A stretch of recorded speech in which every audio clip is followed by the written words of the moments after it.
बहू, बहू, ये क्या कर रही है बहू? बुआ जी आपको जरूरी है इतना जल्दी जाना?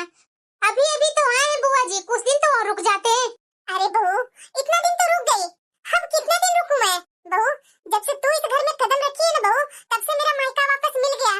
पता बहू, मुझे तो यहाँ पूछने वाला भी कोई नहीं था। अरे बुआ जी कैसी बातें कर रहे हैं, माँ जी तो थे ना। अरे नहीं बहू, तुम्हारी सास है, हम लोग को उतना कहाँ पूछती थी। हम लोग हैं दो दो बहनें, लेकिन दोनों को जरा सा भी पूछती नहीं है। मेरी बड़ी बहन तो उसने रिश्ता ही खत्म कर दिया है। क्या बुआ जी? मुझे नहीं पता था बुआ जी। माँ जी से जब भी मैं पूछती थी तो माँ जी बोलते थे कि तुम्हारी बुआ जी के पास टाइम नहीं है, कभी उनका हाथ में कभी उनका पैर में दर्द रहता है, मायका वो उतना आना नहीं चाहते हैं। अरे बहू, सब तो भाभी की वजह से हुआ है ना, तो क्या वो बोलेंगे, असलियत थोड़ी ना वो बता देंगे। देखो बातों बातों में मैं ये सारी बातें तुमसे बोल गई। बहू प्लीज ये सब बातें भाभी से बोलना मत, नहीं तो जो भी मुझे मेरे मायके में आना जाना चालू हुआ है ना वो भी बंद हो जाएगा। नहीं नहीं बुआ जी, ऐसा कभी होगा ही नहीं। मैं क्यों बोलूंगी माँ जी से, मैं नहीं बोलूंगी। लेकिन प्लीज बुआ जी अपना मायका मत छोड़िएगा, आप आते हैं ना तो मुझे बहुत ही अच्छा लगता है। अरे हाँ बहू, आऊंगी क्यों नहीं, आऊंगी, टेंशन मत लो। बहू, हाँ माँ जी। तुम्हारा अपना गप्पे से फुर्सत मिलेगा तो अपनी ननद के पास फोन करेगी या नहीं? ऐसे आप क्यों बोल रहे हैं माँ जी? दीदी के घर में सब ठीक तो है ना? उसके घर में भला क्या होने लगी? सबकी परवाह है तुझे, लेकिन तुझे अपनी ननद की परवाह नहीं है। भाभी आप मेरे ऊपर तो टोंट नहीं ना मार रहे हैं? मैं भला आपके ऊपर टोंट क्यों मारूंगी? अब आप इस घर की बेटी हैं, बुढ़ापा में भी आपको इज्जत मान मिल रहा है ना? तो क्या मेरी बेटी की तो अभी अभी शादी हुई है, तो उसे भी तो इज्जत मान मिलनी चाहिए ना? जैसे मेरी बहू आपको इज्जत मान देती है, इतना इज्जत मान मेरी बेटी को देती है। माँ जी कैसी बातें कर रहे हैं, मैं दीदी की इज्जत मान कैसे नहीं देती हूँ? अरे रहने दे बहू, रहने दे, जा पहले अपनी ननद के पास फोन कर, क्यों तुमसे बात करना चाह रही हो? जी माँ जी। ठीक है भाभी, अब मैं अपना घर जा रही हूँ। बहू अपनी बुआ जी को विदा कर दो। हाँ, अपनी ननद के पास भी फोन कर देना। जी माँ जी। ठीक है बहू, अब मैं चलती हूँ अपना घर। बुआ जी आज रुक जाइए ना। अरे नहीं नहीं बहू, मुझे अब जाने दो, काफी दिन से आई हुई हूँ, 4 दिन तो मायके में आए हुए हो गए ना बहू, अब मैं भला मायके में कितना दिन तक बैठी रहूँ? बुआ जी मैंने तो सोचा था कि बाजार जाकर के आपके पसंद की साड़ियाँ दिलवा दूंगी, लेकिन आप हैं कि तुरंत जाने के लिए तैयार हो गए। माँ जी के बातों को बुरा मत मानिए बुआ जी, माँ जी तो ऐसे ही हमेशा बोलते रहते हैं। अरे नहीं नहीं बहू, मुझे तो भाभी की हरकतों के बारे में अच्छी तरीके से पता है, मैं भला तुम्हारी माँ जी से क्यों परेशान होने लगी। अब ज्यादा दिन हो गए बहू, मैं जा रही हूँ, अपनी ननद को हो सके तो बुला लो, तुम्हारी सास बोल करके गई है। बुआ जी आप बैठिए, बस 5 मिनट बैठिए, मैं अभी आई। ठीक है बहू। बुढ़ापा आ गया और मायके का मोह छूट नहीं रहा है। माँ जी अब क्या हुआ तुझे बहू? अब हो गया ना तुम्हारा बुआ मिला? माँ जी बुआ जी जा रहे हैं तो विदाई दे देते ना बुआ जी को। अरे बहू ये बुढ़ापा में विदाई कैसा? अरे आए हैं तो वैसे चले जाएंगे, ये क्या नौटंकी बना ली तू कि बुआ जी आए हैं तो विदाई दे दीजिए? माँ जी क्या आप रट लगा रखे हैं, बुढ़ापा बुढ़ापा, मायके में आने के लिए जवानी और बुढ़ापा देखा जाता है माँ जी। और वैसे भी बुआ जी हैं तो इसी घर की बेटी ना, इतने दिन पर आए हैं तो विदाई तो देना बनता है ना माँ जी। देख बहू मेरे पास विदाई देने के लिए कुछ नहीं है, तुम्हें जो करना हो करो, लेकिन मेरे से विदाई के बारे में मत बोलो। मैं जान रही थी कि भाभी ऐसे ही कुछ बोलेंगे, मैं क्या विदाई के लिए यहाँ आती हूँ? जब से यहाँ आई हूँ तब से भाभी हमेशा मुंह बना करके बैठी रही। बहू जो थी वही थोड़ा मेरा इज्जत मान की, वो तो बहू यहाँ आई, बहू का बिहेवियर देखकर मुझे आना पड़ा, बार बार फोन कर कर बुला रही थी, नहीं तो इतने सालों में तो मेरी भाभी कभी पूछी नहीं। मुझे तो बहुत बुरा लग रहा है कि मेरी वजह से सास बहू में लड़ाई न हो जाए। ऐसा करती हूँ, मैं मना कर देती हूँ। देख बहू जितना मैं बोल रही हूँ उतना कर, समझी ना? इस घर की मालकिन मैं हूँ, तू नहीं। तो अपनी बुआ जी को विदा कर और अपनी ननद के पास अच्छे से बैठकर बात कर ले। अरे बहू। हाँ बुआ जी। बहू मेरा ट्रेन का समय हो गया, मैं यहाँ नहीं रुक सकती हूँ, मैं जा रही हूँ बहू। पर बुआ जी। अरे परवाह रहने दे ना बहू, मेरा ट्रेन का समय हो गया है, अब मैं लेट करूंगी ना तो आज भी मेरी ट्रेन छूट जाएगी, तो मैं जा रही हूँ बहू। ठीक है भाभी मैं चलती हूँ। हाँ हाँ ठीक है। बुआ जी। अरे बहू क्या नौटंकी बना रखी है? तुम्हारे लिए इम्पोर्टेंट ननद है तुम्हारी बुआ जी, वो चली गई ना। माँ जी ऐसा कीजिए, दीदी से जो भी बात करनी है ना वो आप खुद कर लीजिए, क्योंकि दीदी से मेरी बात होगी तो अगर कुछ भी अगर बोल दूंगी तो ना आपको पसंद आएगा ना दीदी को पसंद आएगा। ये बहू मुंह पर ही जवाब देकर निकल गई। हेलो। अरे माँ मैं बोली थी कि भाभी से बात करवाओ, लेकिन तू है कि भाभी से बात करवा ही नहीं रही है। अरे बेटा तुझे पता नहीं है कि तुम्हारी भाभी तुम्हारी बुआ जी में कुछ ज्यादा ही लगी रहती है, तो तुम्हारे पास कैसे बात करेगी? देख माँ अगर भाभी बात नहीं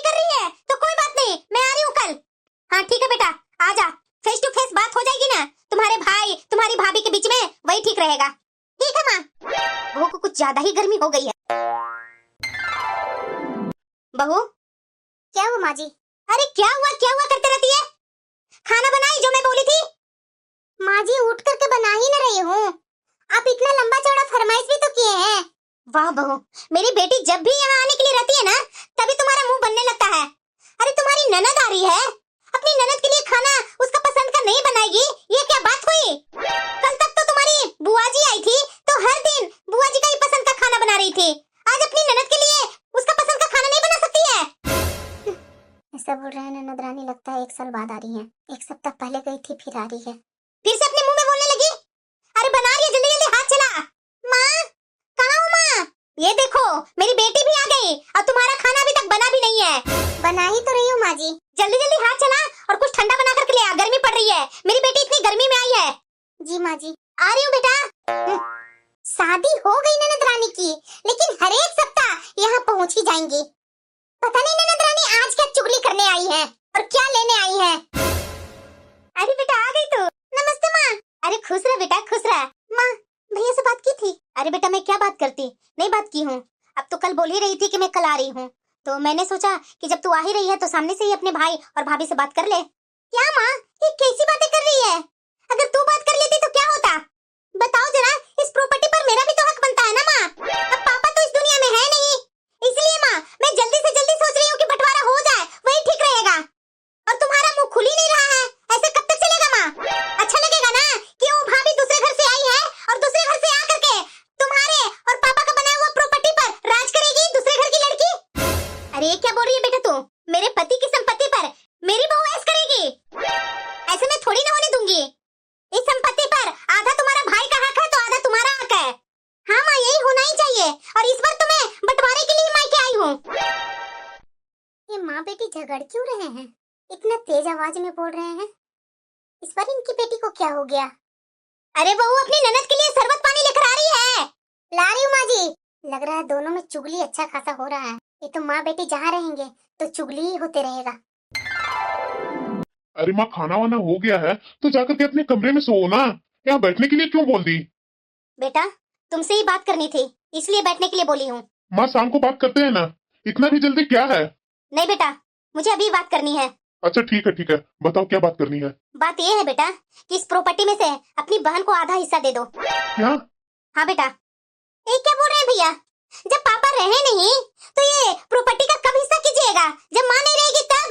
मैं सोच रही हूँ ना कि माँ के रहते हुए ही इस प्रॉपर्टी का बंटवारा हो जाना चाहिए। ये दोनों माँ बेटी इनसे बोल क्या रही है? प्रॉपर्टी प्रॉपर्टी, जरा मैं भी तो सुनो। माँ, ये कुहू कैसी बातें कर रही है? तुम्हारी बहन कैसी बातें कर रही है? जो कर रही है सही तो कर रही है। तू क्या सोच रहा है कि मेरे मरने के बाद तू प्रॉपर्टी का बंटवारा करेगा अपना मन मर्जी से, कि उस समय मेरी बेटी की तरफ से कोई बोलने वाला ही नहीं रहेगा, तुम्हारा जो मर्जी आएगा वो करेगा? माँ, कुहू के ससुराल में तो किसी प्रकार की कोई कमी नहीं है। क्यों भैया, मेरे ससुराल में कुछ चीज की कमी नहीं है तो क्या इस संपत्ति में मेरा हक नहीं है? अरे वो बात नहीं है कुहू, पापा ने तो बहुत ज्यादा संपत्ति खर्च करके, बहुत ज्यादा दान दहेज देकर तुम्हारी एक अमीर घर में शादी की है। क्या हुआ बेटा? मेरी बेटी की शादी हो रही थी तो दान दहेज क्यों नहीं देते? आखिरकार उनकी कमाई के पैसे थे तो अपनी बेटी को दान दहेज क्यों नहीं देते? और तू बोल रहा है ये दूसरे घर की आई हुई लड़की मेरे पति का कमाया हुआ पैसे पर ऐश करेगी और मेरी खुद की बेटी के लिए इस प्रॉपर्टी में से आधा हिस्सा भी नहीं मिलेगा इसे? माँ, आपको ये नहीं दिख रहा है कि कुहू की शादी में पापा ने कोई कमी नहीं छोड़ी थी। कुहू की शादी में करीब 1 करोड़ रुपया खर्च किए गए थे। और माँ, आपको पता है ना कि 1 करोड़ रुपया कहाँ से आए थे? इसी संपत्ति को बेच करके लाए थे पापा। क्यों माँ जी, ये बचा खुचा संपत्ति में से आप आधा हिस्सा करने का बात कर रहे हैं? पापा जी ने 1 करोड़ रुपया इस संपत्ति को बेच करके कुहू दीदी की शादी में लगाए थे। उस पैसे पर इनका कोई हक नहीं था क्या? हाँ माँ, पापा ने तो इस बंटवारे के बारे में कभी बात भी नहीं की थी। मुझे अच्छी तरीके से पता है कि मेरी ननद के ससुराल में उनकी कोई ननद नहीं है। मेरी ननद रानी को कोई हिस्सा या बंटवारा नहीं करना पड़ेगा। जो कुछ है सब इनका ही है और इनका पति का है। और मायके से भी अच्छी खासी संपत्ति इनकी शादी में पापा जी ने दी थी। भैया ये क्या बातें कर रहे हैं आप? माँ, कुहू को समझाओ ना, ये कैसी बातें कर रही है? इसी संपत्ति में से पापा 1 करोड़ की संपत्ति बेच दिए थे और उसी 1 करोड़ रुपए से 75 लाख कैश दामाद जी को पापा ने दिए थे और बाकी बचे उससे शादी की है पापा ने। ये तो कोई मामूली रकम नहीं थी ना माँ। भैया आपको मेरे ऊपर बहुत ज्यादा नजर आ गई। और आपकी भी तो शादी हुई थी ना, तो आपकी शादी में भी तो अच्छे खासे दहेज मिले थे, तो संपत्ति का बंटवारा तो बराबर का होना ही चाहिए। हाँ, मेरे मायके से अच्छा खासा दहेज मिला है, तो वो मेरे मायके की संपत्ति है, इससे आपको क्या लेना देना।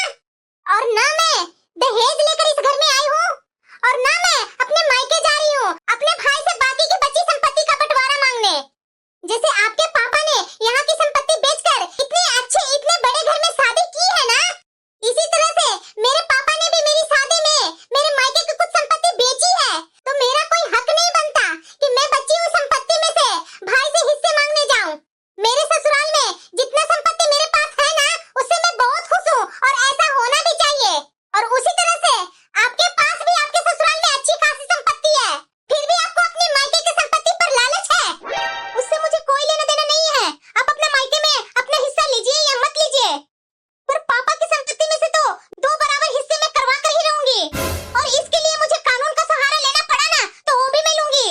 अरे हाँ बेटा, क्यों नहीं लेगी, जरूर लेगी। तो ठीक है कुहू, फिर तो माँ की जिम्मेदारी तुझे भी आधी निभानी पड़ेगी। भैया इन इमोशनल बातों की मेरे ऊपर कोई फर्क नहीं पड़ने वाला है। जो कानून है वो है और मैं मेरा हिस्सा लेकर ही रहूंगी। ये सारी बातें बोलकर आप मेरा इरादा बदल नहीं सकते हैं। मैं अच्छी तरीके से जान गया, ये माँ और कुहू मिलकर संपत्ति का अच्छे से बंटवारा करके ही रहेगी। ये माँ जी कैसी है, किस मिट्टी की बनी हुई है। ये मेरे से इतना जलन कर रही है कि मैं इनकी संपत्ति पर ऐश करूंगी। इस चक्कर में इन्हें अपना बेटा नहीं दिख रहा है और ये भी नहीं दिख रहा है कि बेटी की शादी से पहले ही काफी संपत्ति पापा जी ने बेच दिया था, जिसका तो कोई हिसाब नहीं है। ठीक है, तो मैं कल वकील साहब को बुलवा लेता हूँ। बंटवारे के लिए तो कानून पूरा का पूरा बंटवारा करवा ही देता है। माँ अब तो मेरा हिस्सा मिलकर ही रहेगा माँ। अरे हाँ ना बेटा, मैं तुम्हारे पापा की संपत्ति में उसे ऐश करने दूंगी, वो बाहरी औरत को। चल बेटा थोड़ा घूम करके आते हैं। हाँ क्यों नहीं माँ। तो वकील साहब बैठे क्यों हैं, बंटवारा कर दीजिए ना। अभी सब लोग नहीं आए हैं, पहले सब लोगों को तो बुला लीजिए। वकील साहब सब लोग तो आ चुके हैं, और कौन बचे हैं। नहीं, अभी 2 लोग और बचे हैं, वो आने वाले ही हैं। क्या और 2 लोग, और कौन है। वो तो उनके आने के बाद ही पता चलेगा, क्योंकि तुम्हारा भाई ने उन लोगों को नंबर दे दिया था, तो मैंने उन्हें कॉल कर दिया है। कौन आने वाला है। काजल जा दरवाजा खोल। ये लोग यहाँ क्या करने आई है। अरे आप दोनों यहाँ अचानक, क्या बात है। भाभी, मैंने सुना है कि संपत्ति का कानूनन बंटवारा हो रहा है, तो हम भी यहाँ आ गए। हाँ तो संपत्ति का बंटवारा मेरे और भाई के बीच में हो रहा है, तो आप यहाँ क्या कर रही हैं। ओह, जब संपत्ति का कानूनन बंटवारा हो रहा है तो कानूनन बंटवारा ही होगा, तुम्हारे हिसाब से संपत्ति का बंटवारा नहीं होगा। कि तुमने चाहा तुम्हारे और तुम्हारे भाई के बीच में बंटवारा हो जाएगा, ऐसा नहीं होता है। कानून सबके लिए बराबर है और मेरे पास सारी संपत्ति का कागज आ चुके हैं, तो इस हिसाब से मैं बंटवारा शुरू करता हूँ। बुआ जी खड़ी क्यों है, बैठिए ना। अरे नहीं नहीं बेटा, हम लोग यहीं पर ठीक है। नहीं बुआ जी बैठिए ना, मुझे अच्छा नहीं लग रहा है। ये सब क्या हो रहा है, मुझे तो कुछ समझ में नहीं आ रहा है। आप लोग की सारी पुश्तैनी संपत्ति जो कि अजय के दादाजी के नाम पर है, ना कि इसके पिताजी के नाम पर है, तो उस पर अजय के दादाजी के सारे बच्चों को बराबर का हक बनता है। तो सारे जमीन की कीमत निकालने पर तो लगभग 3 करोड़ की जमीन निकली है, तो उस हिसाब से 1-1 करोड़ तीनों भाई बहन के हिस्से में आते हैं। वो कैसे वकील साहब। माता जी 2 बहनें हैं ना, तो 2 बहनों को 1-1 करोड़ हुए और 1 करोड़ अजय के पापा के हुए, तो हुए ना 3 करोड़। लेकिन कुहू की शादी में 1 करोड़ की जमीन अजय के पापा ने बेच दी थी, जिस पर दोनों बुआ का बराबर का हक बनता था और उन्होंने पूछा भी नहीं था। वो जमीन अजय के पापा ने बेचकर बेटी की शादी कर दी थी, तो हिसाब सामने है। 2 करोड़ दोनों बुआ जी को दे दिया जाएगा और 1 करोड़ बचा, उसमें से 50 लाख अजय को दिया जाएगा और 50 लाख कुहू को दिया जाएगा, और बाकी रहा 1 करोड़ का हिसाब जो कुहू की शादी में अजय के पापा ने बेच दिए थे, उसमें भी 3 हिस्सा लगेगा, जिसमें 2 हिस्सा दोनों बुआ की लगेगी और 1 हिस्सा अजय के पापा का लगेगा। और रही बात इस घर की कागज जो अजय के दादा के नाम पर है, तो उसमें भी 3 हिस्से होंगे, जिसमें 2 हिस्सा बुआ जी को दे दिया जाएगा और 1 हिस्सा अजय के पापा का होगा। तो आप लोग तय कर लीजिए कि इस घर में से 2 हिस्सा किधर से बुआ जी को देंगे और 1 हिस्सा आप किधर रखेंगे। और जो हिस्सा अजय की तरफ आएगा उसमें 2 हिस्सा कर दूंगा, उसमें 1 हिस्सा अजय का होगा और दूसरा हिस्सा कुहू का होगा। ये क्या हो गया? इतने टुकड़े टुकड़े में मेरी बेटी का जमीन मिल रहा है। मैं तो सपना देखी थी कि गांव की जमीन बेचकर लगभग 3 करोड़ आएंगे, उसमें से 1.5 करोड़ मेरी बेटी रखेगी, 1.5 करोड़ मेरा बेटा रखेगा। दोनों को आपस में बंटवारा हो जाएगा, अच्छी खासी संपत्ति मिल जाएगी बेटी को। और कहाँ हाथ में इतने ही पैसे आ रहे हैं, और ऊपर से इतना बड़ा घर, इसके भी 3 हिस्से होंगे और उस 3 हिस्से में से 2 हिस्सा मेरी ननद के हिस्सा में चली जाएगी और 1 हिस्सा में से मेरी बेटी और बेटा का हिस्सा होगा। अरे दीदी, हमने तो कभी सपने में भी नहीं सोचा था कि हमें इस उम्र में इतनी संपत्ति मिल जाएगी, और वो भी अपने मायके के हिस्से में। शर्म नहीं आती है आप लोग को? इस उम्र में मायके आए हैं हिस्सा बंटवारा करवाने। भाभी, शर्म क्यों आएगी? जब मेरी भतीजी अपने मायके में आकर अपना हिस्सा ले सकती है, तो हम क्यों नहीं ले सकते? क्यों भाभी, कानून तो सबके लिए बराबर होते हैं ना। ये क्या हो गया? मैं जो सोची नहीं थी वो हो गया। अब इस बुढ़ापा में 1 करोड़ बुआ जी ले रही हैं पैसे, और उससे कितना कम मुझे मिल रहा है। कहाँ मैं 1.5 करोड़ की मालकिन समझ रही थी, कहाँ मेरी ये दोनों बुआ करोड़ों की मालकिन बन गई। वकील साहब, हमें कोई बंटवारा नहीं चाहिए। नहीं माँ, अब तो बंटवारा किसी हाल में होके रहेगा। क्या भैया, कैसी बात कर रहे हैं? मुझे कोई बंटवारा नहीं चाहिए। अरे पागल हो गया है क्या जय? अच्छी खासी संपत्ति है, क्यों बंटवारे के चक्कर में अपने घर की संपत्ति बुआ के घर भेज देना चाहता है? क्यों माँ जी, जब अपने घर की आई संपत्ति कुहू के घर जा रही थी तो आपको कोई दिक्कत नहीं थी, पर अब संपत्ति बुआ जी के घर जा रही है तो आपको दिक्कत क्यों हो रही है? अब तो बंटवारा हो करके ही रहेगा, और वो भी कानूनन 1-1 ईंट का बंटवारा होगा। वकील साहब, बंटवारा नहीं होगा। मैडम, कानून आपके हिसाब से नहीं चलता। आपने खुद बंटवारे के लिए मुझे बुलाया है, और बंटवारे जब कानूनन होगा तो ऐसा ही होगा, और कोई रास्ता नहीं है। लेकिन वकील साहब, मुझे कोई बंटवारा नहीं चाहिए। वकील साहब, हमें बंटवारा चाहिए। हाँ वकील साहब, हमें भी बंटवारा चाहिए। अब मैं क्या करूं? मुझे कुछ समझ में नहीं आ रहा है। मैंने तो अपने ही पैरों पर कुल्हाड़ी मार ली। हाकू, जब बंटवारा हो ही गया है तो तुम यहाँ आकर अपने हिस्से में रहकर माँ की सेवा भी तुम्हें ही करनी पड़ेगी। हाँ, क्योंकि माँ की जिम्मेदारी सिर्फ मेरी नहीं है, मैं माँ की जिम्मेदारी निभाता अगर तुम बेटी बनकर तीज त्योहार पर मायके आती और हक से अपना नेग लेती।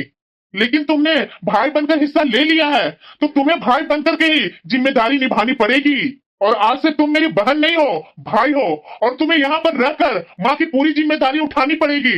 और हाँ, पिताजी की अंतिम संस्कार में तुमने कोई योगदान नहीं दिया था, तो जब श्राद्ध का महीना आएगा ना, तब तुम पापा के श्राद्ध में भी बराबर का योगदान करोगी। पागल हो गया क्या जय? ये सब कुहू क्यों करेगी? ये तो बेटे और बहू का काम होता है। कुहू अपने ससुराल को देखेगी या अपने मायके का? माँ जी, ये सब आपके हिसाब से नहीं होगा। जब ये सब कुछ बेटे बहू का काम होता है ना, तो ससुराल की संपत्ति पर भी बेटे बहू का ही हक होता है, ना कि बेटियों की। और अगर संपत्ति में बेटा बनकर के हिस्सा लेना है ना, तो बेटा बनकर के ही फर्ज निभाना पड़ेगा।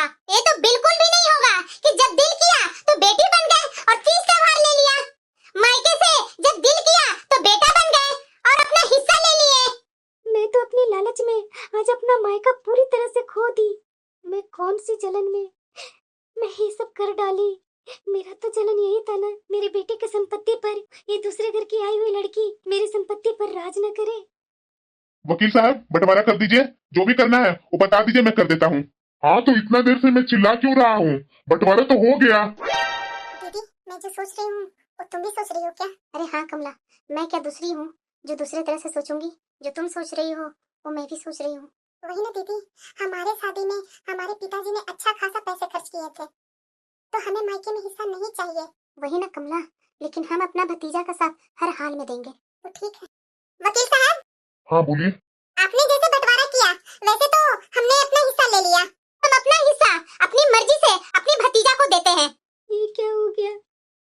बंटवारे के नाम पर तो कुछ संपत्ति ही हाथ नहीं लगा और मायके से भी रिश्ते खराब हो गए, और साथ में मायके की जिम्मेदारी भी मेरे सर पर पड़ चुकी है। भाभी, मुझे माफ कर दीजिए, मुझसे बहुत बड़ी गलती हो गई। मुझे कोई हिस्सा नहीं चाहिए। जो जैसा चल रहा था वैसे चलने दीजिए। बस मेरा मायका हमेशा बना रहे। कुहू, कैसी बातें कर रही हो? कैसा मायका? मायका तो बेटियों का होता है ना। तुम तो बेटा हो ना, क्योंकि तुमने तो बेटा बनकर हिस्सा ले लिया। तुम्हारा ये मायका का घर नहीं है, तो तुम अपने घर में रहो और अपनी माँ के प्रति अपनी जिम्मेदारी निभाओ। मेरी कोई बहन नहीं है, बस एक भाई है, और दोनों भाइयों में बराबर का बंटवारा हो चुका है, और दोनों भाई बराबर बराबर अपनी जिम्मेदारियां निभाएंगे। भैया, ऐसे कैसे हो सकता है? मैं मेरा ससुराल देखूंगी या मायका? मुझे ससुराल ज्यादा देखना जरूरी है, क्योंकि वहाँ सब कुछ मेरे ऊपर सारी जिम्मेदारी है। मैं मायके में माँ का ख्याल कैसे रख पाऊंगी? कुहू, ये तो पहले ही आपको सोचना चाहिए था ना। अरे बहू, ये तुम कौन से कैसी बातें कर रही हो? तुम्हें पता है ना कि ननद का नाम नहीं लिया जाता है, बल्कि दीदी कहा जाता है। माँ जी, किस गलतफहमी में जी रही हैं आप? कुहू मेरी ननद थी, और जब तक ननद थी मैं दीदी कह करके उन्हें बुलाती थी। पर अब कुहू मेरी ननद नहीं बल्कि मेरा छोटा देवर है, और देवर को तो नाम लिया ही जाता है ना। बेटा, अब जो बंटवारा होना था सो तो हो गया। अब मुझे इजाजत दो, हम लोग अपना घर जा रहे हैं। ठीक है बुआ जी। बुआ जी, आप लोग अपना मायका आते रहिएगा। आखिर बेटियों को तीज त्योहार पर आने से ही तो घर की रौनक बनी होती है, और इस घर की बेटियां तो आप लोग ही हैं बुआ जी। तो इस तीज त्योहार राखी पर अपने मायके जरूर आएंगे बुआ जी। हाँ हाँ बहू, क्यों नहीं? मेरी बहू बोल रही है तो क्यों नहीं आऊंगी, जरूर आऊंगी। हाँ बहू, हमें इजाजत दो। ठीक है बुआ जी। बुआ जी, चलिए मैं आपका घर पहुंचा देता हूँ। ठीक है बेटा। आज मेरी बेवकूफी और लालच की वजह से मेरी बेटी का मायका पूरी तरह से खत्म हो चुका है। माँ, क्या करूं बेटा? मैंने जैसे सोचा था वैसा बिल्कुल नहीं हुआ, और उल्टा ही हो गया। अब तो मेरी सेवा तुझे ही करनी होगी बेटा। सुना नहीं तूने कि आधी जिम्मेदारी तुम्हारा भाई उठाएगा, आधी जिम्मेदारी तुम उठाएगी। मैंने लालच में सारी चीज खो दी। अच्छा खासा मेरा ससुराल था, मैं क्यों आगे मायके में हिस्सा लेने? क्या मिला? मायके में सिर्फ जिम्मेदारी मिली। कितना ठाट से तो रहती थी भाई भाभी के ऊपर छोड़कर माँ की जिम्मेदारी। मैं क्या करूं, कैसे दो दो जिम्मेदारी निभाऊं? मायके में पहले आती थी तो भाभी एक पैर पर खड़ी होकर के सारे काम करके देती थी। अब